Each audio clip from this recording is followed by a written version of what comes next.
Steve, bonjour. Bonjour, C'est un plaisir de vous retrouver sur le salon de Rétromobile. ravi de vous accueillir. Voilà, pour cette vraiment nouveauté, et c'est un engouement pour les marques, de voir que le néo-rétro a le vent en poupe. Ça veut dire qu'avec de l'ancien, on fait des nouvelles. Exactement. Alors en fait, la NSX qui est présente ici, donc c'est une NSX 1991, enfin l'année de production en tout cas 91, c'est le début de la NSX en fait, c'était il y a plus de 25 ans, voilà.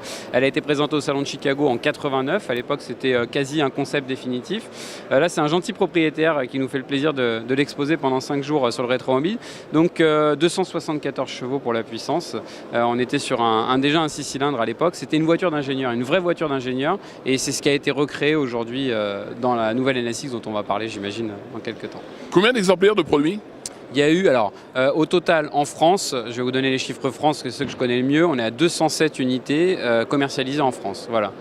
Vraiment très limité alors. Ouais. Le prix de vente à l'époque, vous vous souvenez un peu, ça a voisiné quel prix? À l'époque, on parlait en francs et on devait être aux alentours de 500 000 francs à l'époque. De mémoire, un tout petit peu au-dessus, 530 000, je crois. D'accord. Et aujourd'hui, ça vaut quoi sur le marché, une belle NSX très propre comme celle-ci, dans le marché de la collection? C'est la bonne question. En fait, on voit un peu de tout aujourd'hui dans le marché de la collection. Une fourchette. Voilà, une fourchette. On va dire que bien acheté, on est entre 50 et 60 000 euros. On va dire que c'est bien acheté. Après, ça peut monter un peu plus haut en fonction de l'année de production. Il y a des modèles plus rares que d'autres, du kilométrage et puis de l'état du véhicule, bien évidemment. Bon, parlez-nous un peu de la nouvelle NSX, mis à part qu'elle a la vignette critère 1, ce qui est fabuleux. C'est vrai, c'est vrai. Donc effectivement, c'est une voiture propre. Alors pourquoi la nouvelle NSX, elle est sortie l'année dernière. Les ingénieurs ont voulu retrouver ce côté de voiture d'ingénieur, clairement. C'est une vraie voiture technologiquement avancée. Alors pourquoi? On est sur un 6 cylindres, 3 litres de biturbo, qui est accouplé à un moteur électrique pour la partie arrière. Donc le moteur se trouve à l'arrière.